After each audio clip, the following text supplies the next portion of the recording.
Ahí se está iniciando. Vamos a dejar el chat, así lo puedo ver por si hay alguna consulta.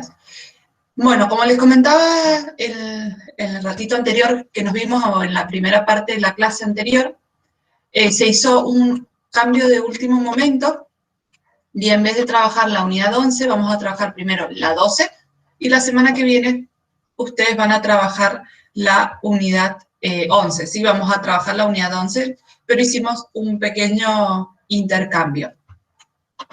La semana que viene, ustedes van a tener el examen de la unidad 8, 9 y 10. ¿Sí? Ustedes lo tienen de forma presencial al examen. Cada uno lo va a rendir en la fecha que les toca, o en el día que le toca a cada uno. ¿Sabían eso? ¿No sabían? No sé si ya les habían notificado.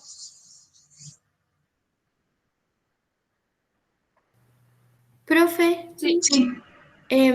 la profe Gise, creo que fue, Sí. nos dijo que era la semana del 14. No sé si, que La semana sería que viene la es que el viene, 14. no, la otra sería. No sé. La semana que viene es la del 14. Lunes. ¿Ah, sí? Sí. Hoy es 9. Ah, es verdad. Estoy re mal. Estamos todos igual, no te preocupes. Estamos todas. Sí, yo antes de comunicarles miré como varias veces y dije, no, si es la semana que viene. Por eso ahora cuando me comentaste esto dije, bueno, quizás miré mal de vuelta. Pero no, entonces la semana que viene les había dicho a la profe, en la semana del 14, que es la próxima.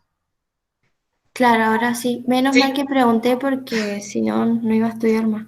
te iba a quedar como que faltaban 2 semanas. Ajá.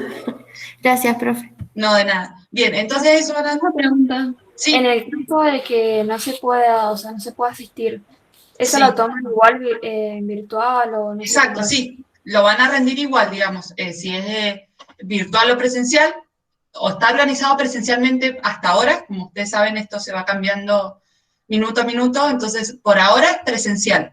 Si pasaríamos a la virtualidad, lo rendirían como han estado rindiendo los otros en virtualidad. Bien, gracias, profe. De nada. Bien, entonces sería unidad 8, 9 y 10. ¿Qué entraría? La unidad de biodiversidad, que sería la unidad 8, la unidad 9 es virus, y la unidad 10 es monera, que es lo que acaban de finalizar ahora con el trabajo práctico evaluativo. Entonces, esas 3 unidades en conjunto. Hoy nosotros vamos a iniciar la unidad 12. No sé si la han podido ver sus cuadernillos o sus apuntes, si han podido chusmear un poquito la unidad 12. Es muy cortita, así que la idea es terminarla hoy en clase y mañana ustedes tengamos consulta, si tienen alguna consulta de esta unidad, y puedan rendir el TP evaluatorio y hacemos corrección. Porque mañana tenemos 1 hora y cuarto, entonces en eso llegamos a hacer todo el proceso. Profe, disculpe, entonces Sí, mañana tendríamos el TP evaluatorio de Reino Fungi. es Reino Fungi Plantae, exacto. Ah, bien. De lo que veamos hoy, que en realidad es muy poquito. Bien, Lucía me está preguntando cuándo rinden. Ustedes rinden de forma presencial y cada burbuja tiene un día de forma presencial, o sea, que asiste de forma presencial al instituto. Entonces, cuando asistan al instituto es cuando van a rendir. ¿Sí, Lucía? ¿Eso era lo que preguntabas? Porque como están las 3 burbujas, cada uno tiene su día de presencialidad. Ahí creo que la acabo de aceptar a Juli. Ahora, acá. Ahí la acepté a Juli. No me aparecía. Ahí ya está. Bien, entonces, ¿alguna otra consulta de los exámenes? Yo igual se los voy a escribir en el grupo para los que no han entrado previamente. Yo, cuando terminemos la clase, se los recuerdo en el grupo. ¿Consultas más del examen o de las unidades anteriores, de la 8, 9 o 10 que les haya quedado? No, profe, de mi parte ¿No? no. Bien, entonces vamos a continuar con la unidad 12. Nosotros hoy vimos el reino monera, ¿sí? ¿Se acuerdan qué tipo, hoy finalizamos el reino monera? ¿Se acuerdan qué tipos de células tenían los organismos del reino monera?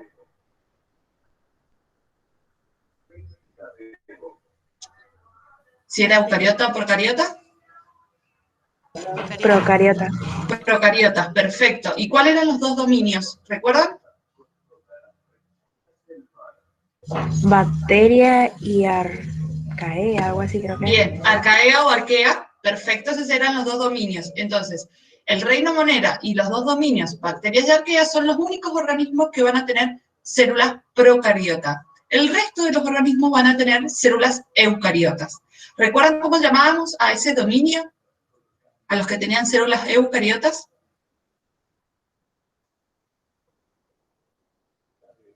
Eucaria, algo así. No sé, porque Eucaria, más, ¿sí? más raro los nombres. Eucaria, ahí estaría. Entonces teníamos tres dominios, arquea, bacteria y eucaria. Eucaria va a, en conjunto, englobar a todos los individuos que tengan células eucariotas. Y dentro de eucaria teníamos 4 reinos. ¿Se acuerdan cuáles eran?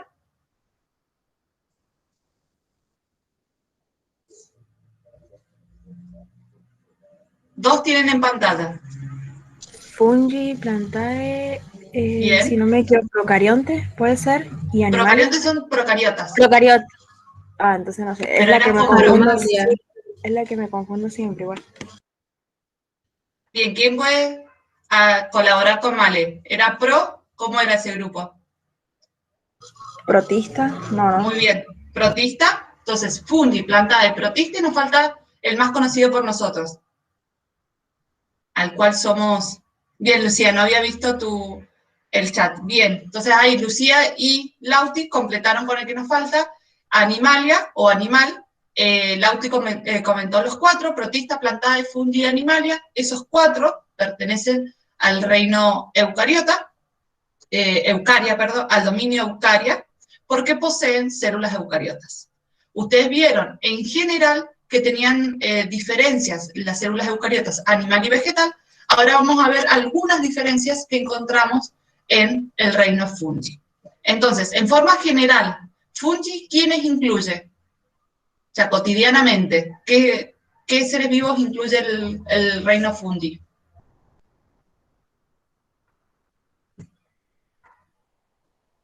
Los hongos. Los hongos, muy bien, ¿sí? Nosotros decimos al reino fungi, o a veces también llamado reino de los hongos, lo denominamos hongos, para que más o menos nos ubiquemos en qué parte estamos, ¿sí? Entonces, el reino fungi justamente va a tener células eucariotas y va a tener individuos unicelulares y pluricelulares, ¿sí? Pluricelulares quizás son los que más conocemos o los que más vemos, que son, por ejemplo, los hongos de sombrero o los que comemos, ¿sí? Champiñón y todos esos tipos de hongos que quizás unicelulares, que son aquellos que están compuestos por una sola célula, como por ejemplo las levaduras. ¿Sí? Nosotros tenemos levaduras. ¿En dónde tenemos levaduras? En la industria alimenticia tenemos levaduras, por ejemplo, ¿para hacer qué? Para hacer pan. Bien, Basta. perfecto. Para hacer pan necesitamos levadura. En las bebidas de la cerveza, el vino, también se utilizan levaduras unicelulares. Entonces las levaduras van a ser hongos unicelulares y van a ser las representantes o el ejemplo más fácil o más conocido sobre los hongos unicelulares. Y después la mayoría van a ser pluricelulares, que son los que conocemos comúnmente, o cuando pensamos en un hongo se nos viene esa imagen. Una diferencia de las células del reino fungi con respecto al animal y vegetal es que el reino fungi posee una pared celular, ¿sí? Las vegetales también poseen pared celular. Las vegetales tienen una pared celular de celulosa. El reino fungi va a tener una pared celular de quitina. ¿Sí? Eso sería como una gran diferencia entre plantaes y fungi, es que la membrana, la pared celular de los hongos contiene quitina y la de las plantas van a tener celulosa. ¿Sí? Esta era una de las preguntas o una de las opciones que había, que las bacterias tenían pared de quitina. Por eso venía la pregunta. Y después, los hongos pluricelulares van a tener una estructura corporal, donde vamos a poder identificar a la hifa, que es un fragmento, o sea, una parte del hongo, y el micelo, que es el conjunto de las hifas. Por ejemplo, si acá nosotros tenemos un típico hongo de sombrero, y lo que estamos haciendo es viendo el interior. ¿Sí? Es como que si le sacamos toda la pielcita que tiene y vemos el interior. Entonces, que nosotros a simple vista desde afuera parece que es algo macizo, pero en su interior está compuesta por todas estas partecitas que parecen como ramitas, pero es a lo que vamos a llamar hifas. Es decir, las hifas están, una hifa corresponde desde el suelo, ¿sí? Está arriesgada en el suelo, en este caso, por ejemplo, hasta la cúspide. Todo eso sería una hifa. Y el conjunto de todas estas hifas se lo va a llamar micelio o micelo. Y algunas estructuras de estas hifas van a servir para la reproducción y otras estructuras van a servir para la alimentación del hongo en su totalidad. ¿Hasta acá estamos? ¿Alguna consulta?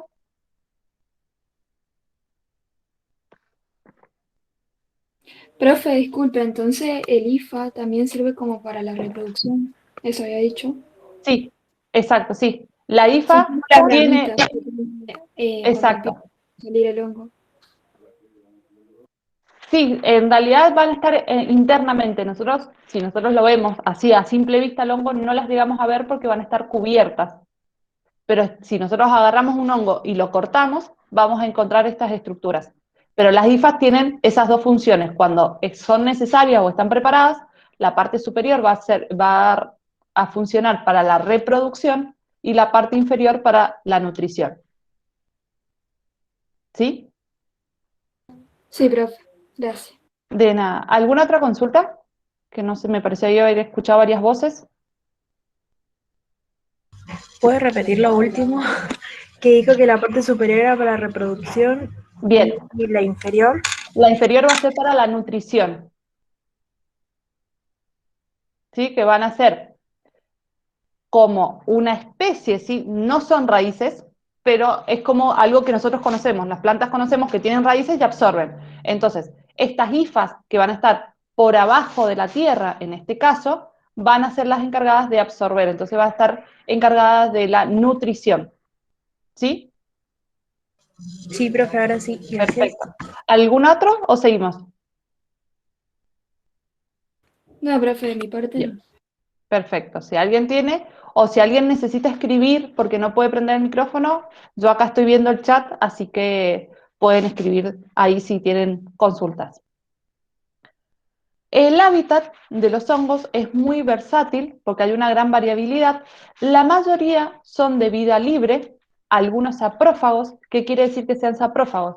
Que se van a alimentar de restos de animales muertos. Entonces les va a quedar animales muertos y se van a alimentar propiamente de ellos. Pueden hacer en otros casos simbióticos. Los simbióticos van a entrar en relación, por ejemplo, los líquenes, que es una asociación de un hongo más en una estructura fotosintética, por ejemplo, o una cianobacteria o un alga, o también pueden ser parásitos. Algunos son parásitos de la especie humana, otros de otras especies. ¿Conocen algún hongo parásito en la especie humana?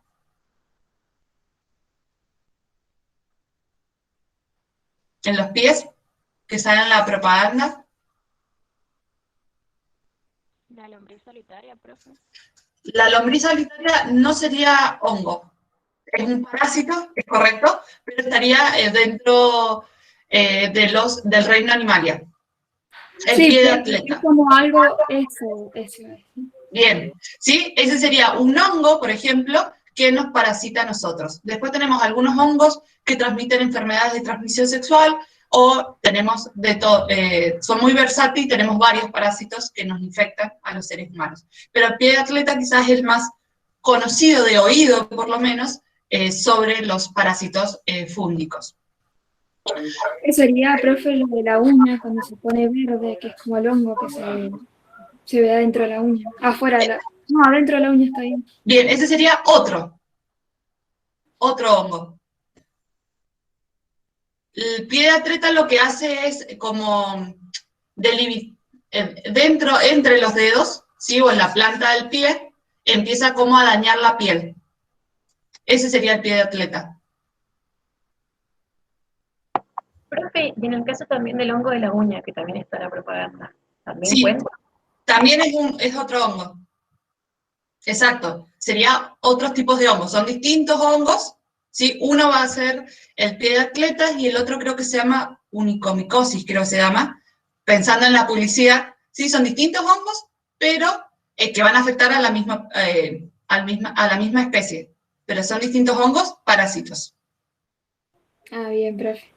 ¿sí? Y la lombriz solitaria es otro parásito también que puede afectar a la especie humana, pero no es un hongo.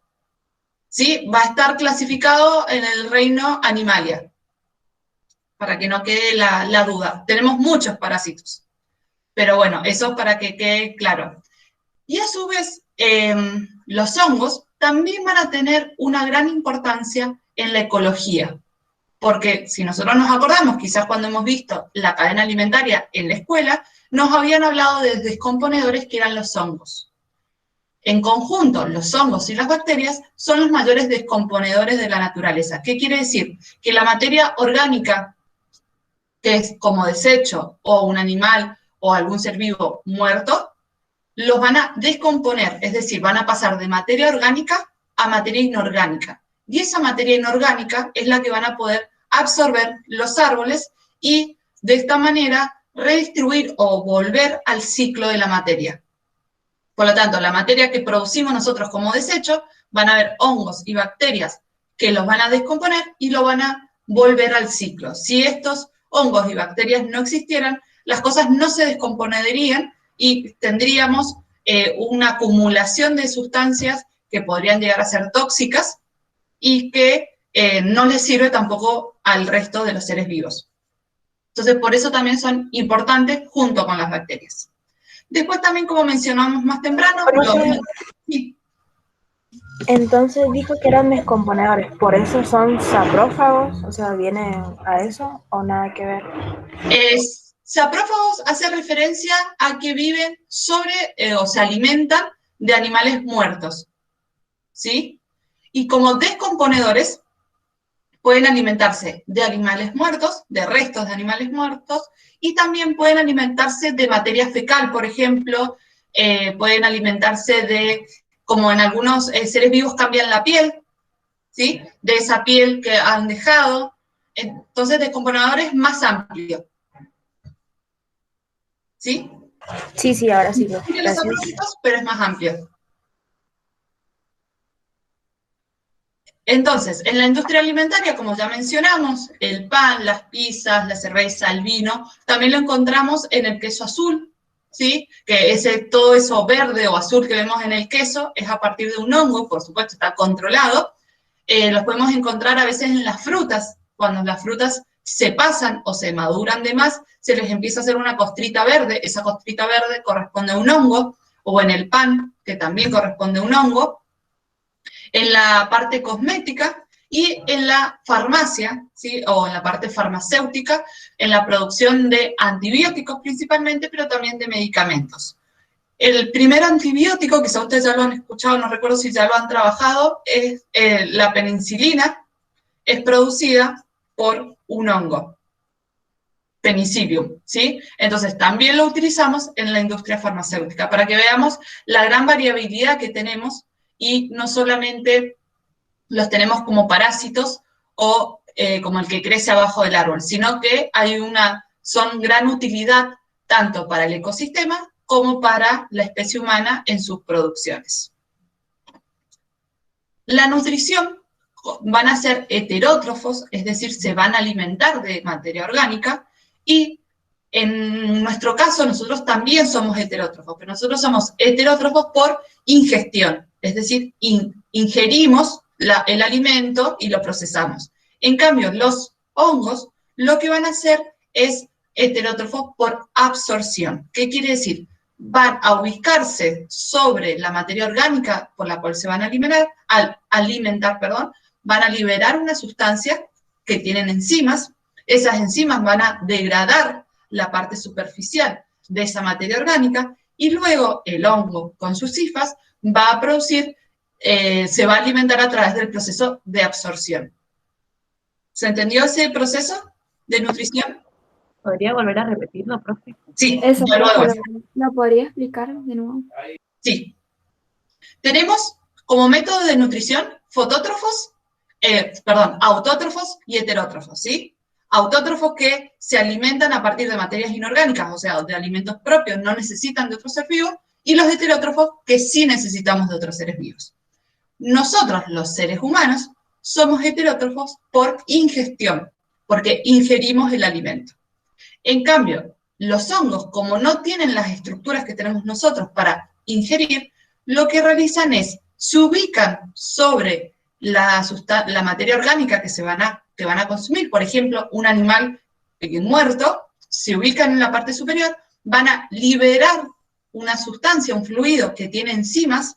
Esas enzimas van a degradar la superficie de ese ser vivo muerto, y las hifas van a absorber todos esos nutrientes que las enzimas liberaron, ¿sí? Entonces, por eso es heterótrofo, porque es de otro ser vivo, por absorción, porque absorben los nutrientes. ¿Ahora quedó más claro? Sí, profe, gracias. ¿Sí? Perfecto. Y otra diferencia es que los hongos tienen la capacidad de almacenar nutrientes, pero van a almacenar glucógeno, a diferencia con las plantas que almacenan almidón. Por eso acá esta diferencia o esta aclaración. Almacenan glucógeno y no almidón, porque las plantas sí almacenan almidón. Por ejemplo, el caso más común de almacenamiento de almidón, o el más conocido por nosotros, es la papa. ¿Sí? La papa es una estructura de la planta de almacenaje, o las semillas. La mayoría de las semillas tienen en su interior almidón, porque son su reserva. En cambio, los hongos van a almacenar glucógeno. Con respecto a la reproducción, podemos tener... Sí. ¿Qué quiere decir que se reserva? ¿Otro sinónimo? Que se guardan. Ah, ya, gracias. ¿Sí? Van a producir como en exceso y lo van a guardar por si en algún momento no tienen alimento, ya tienen como una reserva, ya tienen como guardado. Sí, profe, ahora sí, gracias. Perfecto. Entonces, la reproducción, tenemos hongos que se van a reproducir solo de manera sexual, y después tenemos hongos que se van a reproducir de manera sexual y asexual. Un ejemplo de los que se reproducen solo de manera asexual van a ser los organismos unicelulares, ¿sí? Los hongos unicelulares, que son las levaduras, se van a reproducir solo por asexual, porque no tienen estructuras para formar gametos ni órganos reproductores. Como es una sola célula, las levaduras se van a reproducir de forma asexual. Otros hongos, como por ejemplo el de sombrerito, o el que estamos nosotros más acostumbrados a ver, van a tener una reproducción asexual y sexual. Van a tener los dos tipos de reproducción y van a utilizar cada uno de los tipos de reproducción sexual según las condiciones del ambiente. Si las condiciones del ambiente son favorables, quizás se reproducen de manera sexual, porque la reproducción sexual les va a llevar un mayor consumo de energía. En cambio, la reproducción asexual es más simple, entonces cuando las condiciones no son buenas, se reproducen de manera sexual. Esta reproducción de manera sexual lo van a hacer a partir de las hifas, ¿sí? Y las hifas van a producir esporas haploides. Si ustedes se acuerdan, nosotros vimos las endoesporas en bacterias. Las endoesporas en bacterias eran una estructura de resistencia para cuando las condiciones fueran favorables, se volvía como a la vida o se volvía a reproducir. En este caso pasa lo mismo. Las esporas son estructuras de resistencia y cuando se encuentran las condiciones favorables van a germinar en este caso. ¿Y por qué es importante haploides? Porque hubo una división meiótica, porque es por mitosis de las esporas. Entonces, al hacer haploides, estas esporas van a tener la mitad de la información genética, pueden unirse a otra espora y volver a la diplodía, o pueden germinar y generar una estructura haploide que luego se va a fecundar con un gameto del sexo opuesto para poder volver a la diplodía. ¿Sí? ¿Quedó claro esto?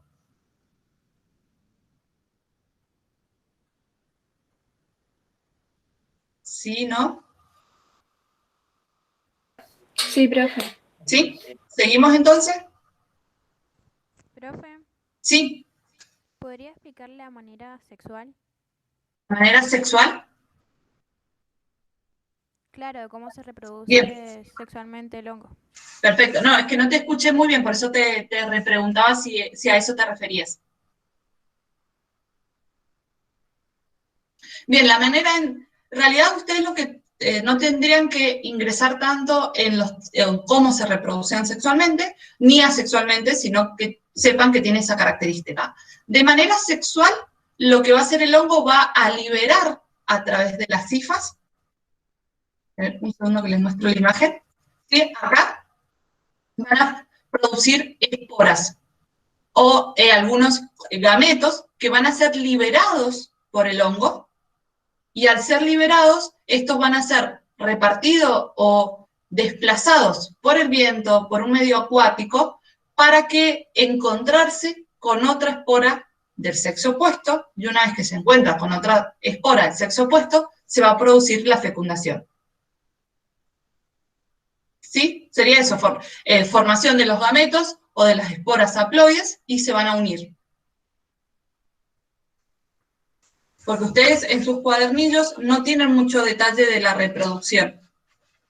Es como que les menciona que pueden producir esporas haploides. Para que no... Profe, Sí, ¿en qué hongo se producía la reproducción asexual? asexual, solo la Sí, sexual en la... Bien, entonces la asexual, solo asexual en las levaduras que son unicelulares. Pero después, el resto de los hongos tienen reproducción asexual y sexual. gracias, profe. De nada, ¿sí? ¿Seguimos entonces? ¿O alguna otra consulta?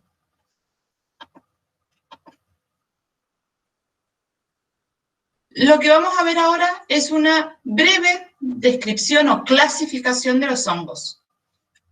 Esta es la clasificación de los principales grupos, es lo que ustedes tienen en sus apuntes y en sus cuadernillos.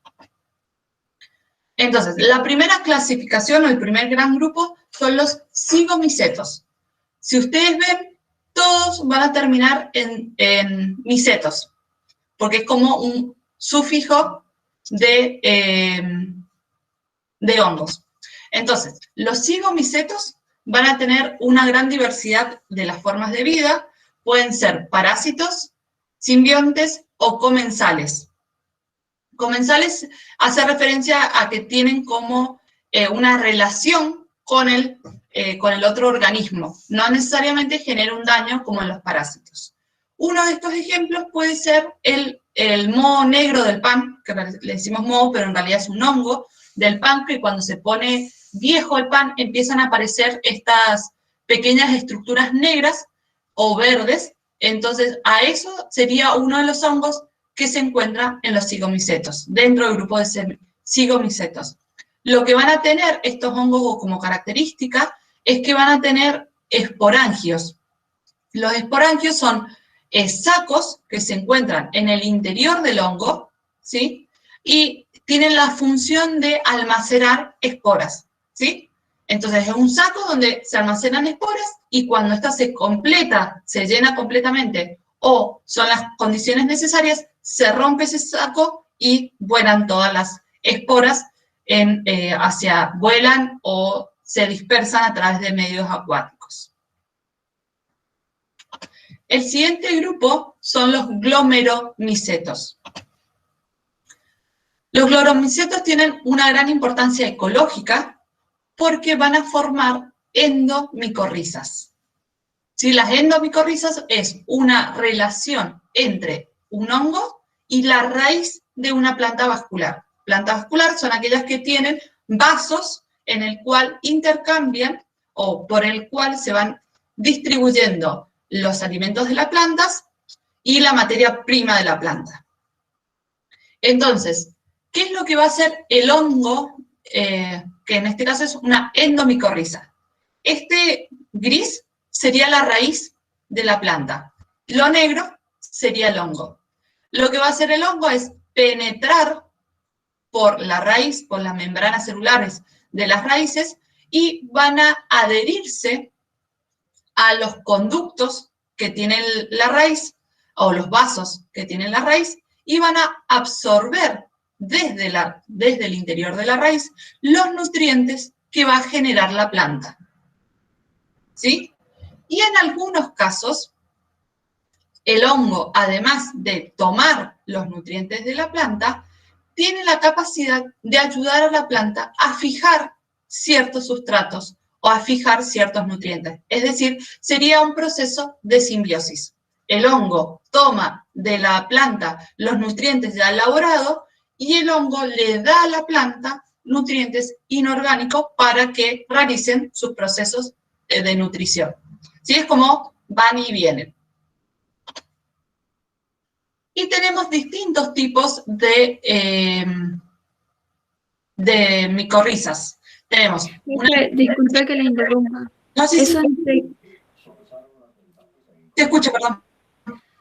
disculpe, eso no está en Tecnicaturas, ¿no? Porque al parecer no está. No, no está en Tecnicaturas. Ah, bien, gracias. Gracias. Sí, sí, me había olvidado de hacer esa aclaración. Bien.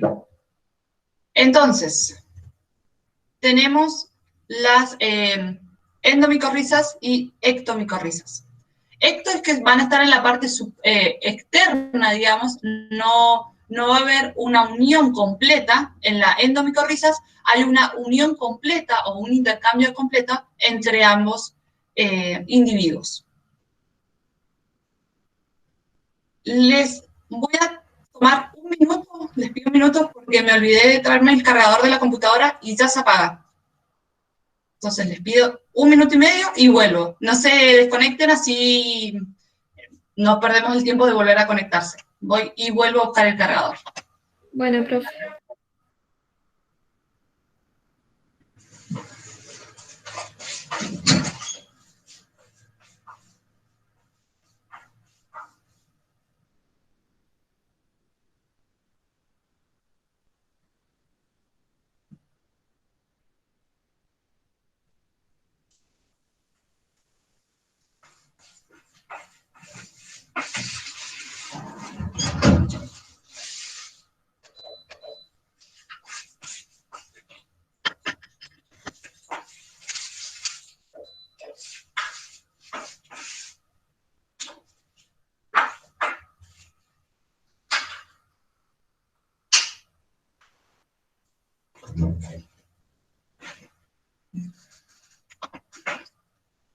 Ahora sí, ahí estamos.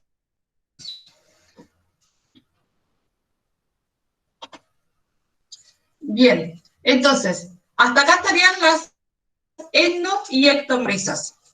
Van a ir formando distintas estructuras para alimentarse o trabajar en conjunto con la planta.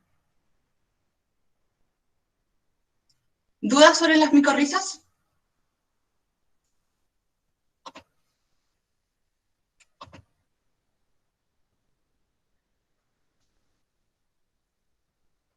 ¿Seguimos? Profe, ¿lo podría Sí. volver a explicar? Sí. Ahora las vuelvo a explicar entonces. Las ectomicorrizas son características que los vamos a encontrar en ciertos árboles, no en todos los árboles.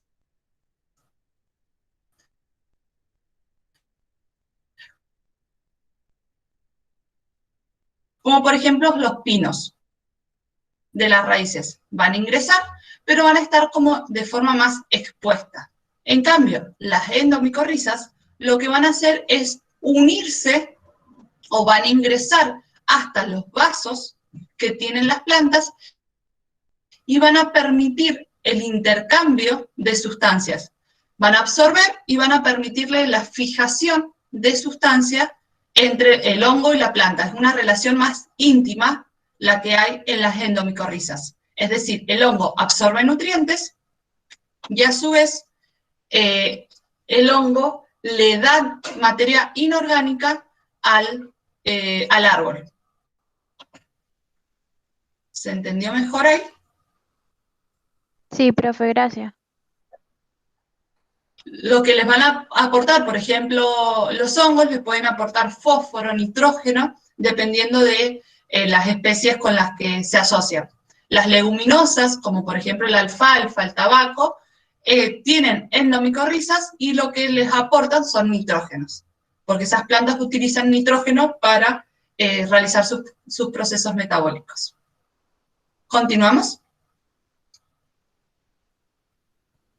Sí, profe. ¿Sí? Bien. Después tenemos los hongos ascomicetos. Los ascomicetos son como es donde más variabilidad de hongos tenemos. Sí, acá ven algunas imágenes y vamos a tener hongos microscópicos, como en este caso, y después tenemos hongos macroscópicos. Entonces, es en el único grupo de los grandes grupos de hongos que vamos a ver, de los 4 grandes grupos, donde hay subgrupos. En general, los ascomicetos van a producir esporas sexuales, es decir, se van a reproducir sexualmente, y se van a llamar ascosporas. Se van a encontrar cerradas en pequeños sacos o ascos, por eso se llaman ascosporas. Y pueden ser unicelulares o multicelulares.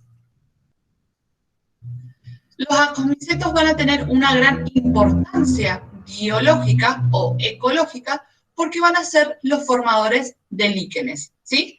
Como dijimos de los líquenes, necesitamos una estructura que no sea fotosintética y un organismo que sí sea fotosintético. Por eso es la unión simbiótica de 2 organismos líquen.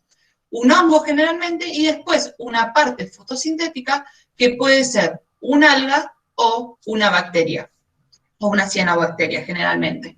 Entonces, la parte del hongo lo vamos a llamar micobionte, ¿sí? Porque es mícora de hongo. Entonces, la parte biológica de estos líquenes va a ser micobionte y la segunda parte, que es la parte fotosintética, va a recibir el nombre de ficobionte, que hace referencia a algas verdes o a cianobacterias. Entonces podemos ver acá, en general, cómo está transformado, cómo está ubicado el líquen o cómo está formado, donde en la parte superior vamos a encontrar, ¿sí? Del líquen generalmente la parte fotosintética, porque es la que tiene que estar expuesta a la luz. Y los podemos encontrar en distintas... ¿Profe? Sí. Entonces se puede decir que los líquenes se forman a partir de la sumatoria, digamos, por así decirlo, de un hongo más una cianobacteria. Sí, cianobacteria o alga. Cualquiera de las dos. Pero sí, es eso. Ah, bien, gracias. Los líquenes no es un organismo, sino un conjunto, es una colonia de conjunto de 2 tipos de organismos. Uno, micobionte, que no realiza fotosíntesis, y una estructura que sí realiza fotosíntesis. ¿Sí? Ambos se necesitan para formar el líquen. Si no, no pueden vivir, digamos. Sí o sí, se necesitan las 2 partes. ¿Sí? Sí, profe, gracias. De nada. Bien, los otros ascomicetos, o como leímos también, habían algunas que pueden ser levaduras. El caso superior son imágenes de la levadura de la cerveza o la que utilizamos para hacer el pan. Y la parte inferior estamos viendo Penicillium, que es el que utilizamos, el Penicillium roqueforti, el que utilizamos para hacer el roquefort o el queso azul. Y del género Penicillium son los que vamos a hacer la penicilina, ¿sí? Estos serían aportes en la parte industrial para el ser humano. Vimos en general las características, aportes ecológicos que van a formar los líquenes, aporte industrial, y ahora vamos a ver la importancia en los alimentos, que generalmente son los hongos comestibles, a los que conocemos como colmenitas y trufas, ¿sí? A esto tiene directamente la importancia alimentaria porque los consumimos directamente como alimento. Y también lo otro que le decía, que era la importancia farmacéutica, porque va a formar algunos antibióticos o medicamentos, como el hongo Penicillium notatum, que lo que genera, o a partir de ese hongo, nosotros generamos la penicilina. Después tenemos los ascomicetos, donde van a tener una importancia médica, porque algunos son patógenos para el hombre. ¿Sí? Estos quizás son los que tienen que tenerles un poquito más de atención. Tenemos la especie Aspergillus, que va a secretar aflotoxinas que se encuentran en los cereales, los cuales pueden generar cáncer en nuestro cuerpo. Si son sustancias que se encuentran en los cereales cuando no están controladas adecuadamente, y si nosotros los consumimos nos puede generar cáncer. Después tenemos los Claviceps purpurea, que los podemos encontrar en la garganta, por ejemplo, y nos va a generar espasmos musculares, gangrena, alucinaciones, sí van a ser como tóxicos. Y después tenemos los productores de tiñas, que son varios grupos, que van a producir lesiones en la piel, ampollas, apullidos, y que van a generar un daño en nuestra piel. Y acá tenemos el más conocido, el que hablamos recién, el pie de atleta. Si son los anteriores, hemos visto como lo positivo, y acá estamos viendo los patógenos para el hombre. Hay muchos más, pero bueno, esta clasificación general es la que tienen que ustedes más o menos conocer. ¿Sí? Entonces, estos van a generar toxinas. Esto al consumirnos también podemos generar algunas toxinas, y esta sería la producida directamente, uno de los que puede producir en nuestra piel. Consulta de los ascomicetes.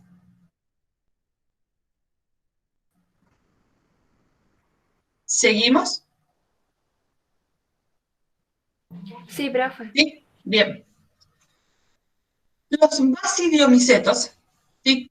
También son un poco más variables, pero no son tantos como los ascomicetos. Estos van a incluir los típicos de sombreros, setas, los champiñones, también van a formar ectomicorrizas, también son descomponedores, y una característica propia de estos que son descomponedores de maderas, y también son parásitos vegetales, no solamente en la especie humana. Sí, por ejemplo, acá los tenemos, los champiñones que nosotros comemos, los hongos repisa o de sombrero que se llaman, y estas dos son hojas de distintas plantas que han sido atacadas por hongos. ¿Sí? Todos esos daños que se marcan, o esas imágenes, esos manchones marrones, amarillos, son producidos por un hongo que actúa como parásito en esas plantas, que muchas veces los podemos confundir con ausencia de algún nutriente, pero también corresponden a el ataque de algún hongo. ¿Consultas del reino fungi? Sí, yo, profe, tengo una duda, porque en el cuadernillo la primera parte sí la entendí, pero después en Tecnicatura directamente salen los hongos importantes, o sea, la importancia ecológica, Sí. industrial y médica, y hay algunas palabras que no salían. No sé si soy la única. Bien. Que no salían, que no entendías en tu cuadernillo. Claro, porque habían unas clasificaciones, porque primero estaba clasificando y yo la estaba buscando y no encontraba las clasificaciones. Sí. Directamente salían los hongos importantes. Ajá. Por eso me perdí. Porque Bien, no sé por lo que no salía en el cuadernillo. Entonces, ustedes lo tienen, sí. Ahora estoy tratando de pensar cómo era el de Tecnicaturas. Ustedes entonces básense en su cuadernillo. O sea que nos enfocamos en los nombres, porque exacto, están clasificadas en 3 importancias, y si no me equivoco, cada importancia tiene clasificaciones. Exacto, sí. Ah, ok, ahora sí. Estúdienlo ahí según su cuadernillo, digamos. ¿Y hay algo que no hayas entendido de tu cuadernillo o no has podido todavía leerlo? No, sí, solo que me resultaba raro algunas palabras que no salían en el cuadernillo. Ah, bien, unas palabras de las que yo estaba diciendo. Sí, más que nada Listo. por la clasificación, que no, como no Ajá. me salía. Bien, te hizo un poquito de ruido. Bueno, vale, cualquier cosa, volverlo a leer y si surge alguna duda, mañana antes del TPE lo volvemos a ver, si te parece. Bueno, profe, ¿Sí? buenísimo. Pero siempre tengan en cuenta su cuadernillo. Me olvidé que creí que era que tenían la misma clasificación, pero ahora que lo hice mal, estoy recordando que sí, que era diferente. ¿Continuamos entonces con el reino Plantae o hay alguna duda más? ¿O algún comentario que necesiten? No, profe, siga. ¿Seguimos? Perfecto. Bueno, si el reino Fundi fue cortito, el reino Plantae es mucho más cortito por cómo ustedes lo ven, ¿sí? Por supuesto, hay una gran variabilidad en las plantas, pero como ustedes lo ven, es súper cortito. Entonces, una de las características de este reino es que son todos pluricelulares. No hay ningún organismo unicelular. Todos los llamamos, son pluricelulares. Otra diferencia que habíamos visto, los hongos, ¿se acuerdan qué tipo de pared celular tenían? ¿Qué compuesto? ¿De quitina? Quitina, perfecto. Acá vemos la diferencia. La pared celular de las plantas tienen celulosa. Sí, es una de las diferencias. ¿Por qué les marco estas diferencias? Porque muchas veces, como es tan cortito Plantae y Fundi, hacen comparaciones entre ellos para poder tener como varias opciones para las preguntas.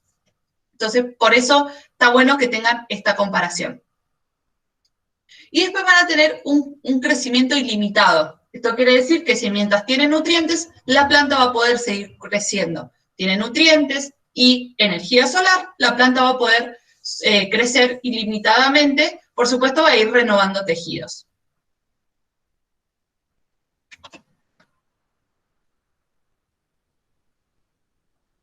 La nutrición va a ser en este caso autótrofos fotosintéticos. Es decir, no necesitan a otro ser vivo para darse, por eso se llaman autótrofos, y van a utilizar la energía solar, por eso son fotosintéticos. A través de la luz van a sintetizar su materia orgánica para vivir y para mantenerse. Con respecto a la reproducción, van a tener una reproducción algunos individuos sexual y asexual, y otros solamente van a ser asexuales. ¿A qué hace referencia a esta alternancia de generaciones?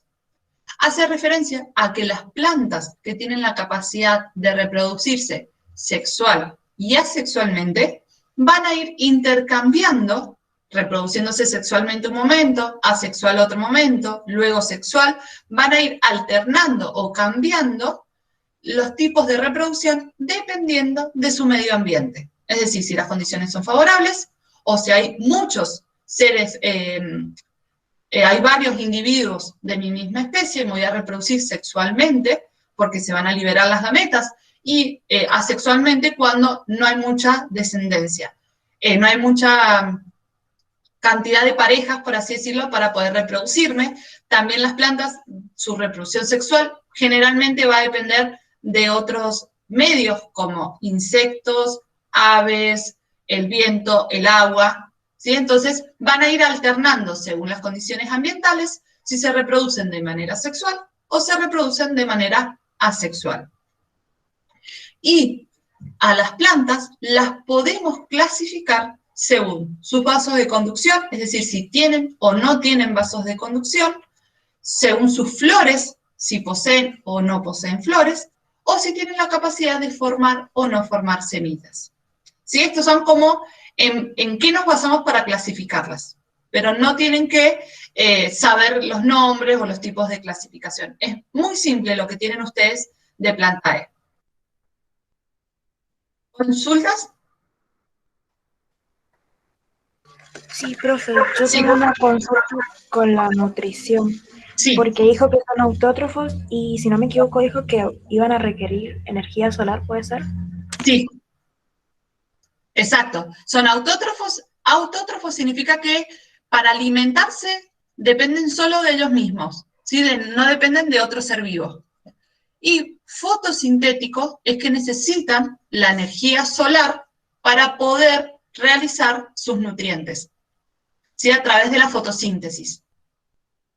A través de la fotosíntesis yo necesito agua, dióxido de carbono, oxígeno, luz solar, y voy a producir glucosa, que va a ser mi alimento, y como desecho voy a producir oxígeno. ¿Eso era, Male? Sí, quería ver si estaba bien lo que había anotado. Y mi Ah, otra duda es si podía explicar nuevamente la clasificación. Con respecto a la clasificación, ¿sí? Les voy a dar, no quiero meternos tanto porque a ustedes no les van a tomar. Entonces, podemos tener distintas categorías de clasificar. Vamos a un ejemplo muy general para que nos ubiquemos todos. Yo tengo animales y los puedo clasificar, por ejemplo, en aves, mamíferos y reptiles, por ejemplo. Pero también a esos mismos individuos los puedo clasificar en si nadan, vuelan o caminan. Después también los puedo clasificar en si tienen o no tienen dientes. Entonces, tengo distintos métodos de clasificación. En las plantas se utilizan varias características, pero principalmente se utilizan 3 condiciones. Vasos de conducción, es decir, tienen o no tienen vasos de conducción. Pensemos nosotros quizás a veces hemos escuchado, o cuando hemos estado en nuestra escuela nos han dicho savia elaborada y savia bruta, o savia no elaborada, ¿sí? Los árboles, que conocemos nosotros generalmente, tienen vasos de conducción, como nuestras arterias y venas. Entonces, por esos vasos de conducción va a ir distribuyéndose a lo largo de la planta la materia inorgánica para realizar fotosíntesis y los productos ya realizados, como por ejemplo la glucosa. Entonces, a eso llamamos vaso de conducción. Existen 2 tipos de vaso de conducción, xilema y floema, pero no se metan ahí porque ustedes no, se van a marear y no es necesario porque ustedes no se los toman. Entonces, vaso de conducción es si tienen vaso de conducción o no tienen vasos de conducción. Ese es un tipo de clasificación. O si tienen 2 vasos de conducción o uno solo. Y por uno solo va todo. Ese es un tipo de clasificación. El segundo tipo de clasificación sería si poseen flores o no poseen flores. Por ejemplo, el helecho, ¿sí? ¿Saben cuál es la planta del helecho? ¿La han visto alguna vez? Sí, profe. ¿Sí? ¿Tiene flores el helecho? ¿Han visto alguna vez algún helecho con flores? Los helechos no tienen flores, ¿sí? Entonces, a los helechos los vamos a clasificar en una categoría de plantas sin flores. Y después, si miramos, por ejemplo, las rosas tienen flores. Entonces ahí tenemos otro método de clasificación, con flores o sin flores. Y por último, a la última clasificación o el otro tipo de clasificación, tenemos aquellas plantas que poseen semillas y hay otras plantas que no poseen semillas. Por ejemplo, los helechos van a generar, si ustedes tienen la oportunidad de dar vuelta las hojas del helecho, tienen como puntitos negros atrás, o marrones o amarillos según en la etapa de reproducción que se encuentre. Esos van a ser esporas. Por lo tanto, no van a tener la capacidad de formar semillas. Para formar semillas necesitan reproducirse sexualmente. Y otras plantas, como por ejemplo el tomate, el zapallo, los porotos, las arvejas, todo eso sí van a generar semillas. Entonces, vamos a clasificar a las plantas si tienen la capacidad de formar semillas o de no formar semillas. Sí, son distintos parámetros o tipos que utilizo para la clasificación. ¿Ahora quedó más claro lo de la clasificación? Sí, profe, quedó más claro. Perfecto, entonces no quiero darles como mucha más información porque ustedes no lo necesitan. Entonces, para no darles, si quieren les doy más detalles, pero es para no complicarlos después al momento del estudio. ¿Sí? ¿Qué les recomiendo? No sé si hay alguna otra consulta sobre todo lo que vimos. No, Sobre profe, fungi o planta. Perdón, justo hablé arriba tuyo, no escuché qué dijiste, Que de mi parte yo no tengo dudas. que de tu parte no. Entonces, ¿qué les recomiendo, ya que esta unidad es tan cortita, que vean e intenten buscar qué diferencias hay entre ambos? Entonces, quizás así es más fácil de estudiar. Por ejemplo, tipo de nutrición. Los hongos van a ser heterótrofos por absorción. Las plantas son autótrofos fotosintéticos. En los hongos encontramos organismos unicelulares y pluricelulares, en las plantas son los pluricelulares. Ambos tienen reproducción sexual y asexual, ¿sí? Y así como que van comparando y quizás así se les hace más fácil terminar de comprender o aprender los dos reinos. ¿Alguna duda más? No, No, profe, ninguna. Bien, entonces, mañana nos encontramos a las 10, nos encontramos nosotros, para rendir o resolver el trabajo práctico evaluativo de la unidad 12.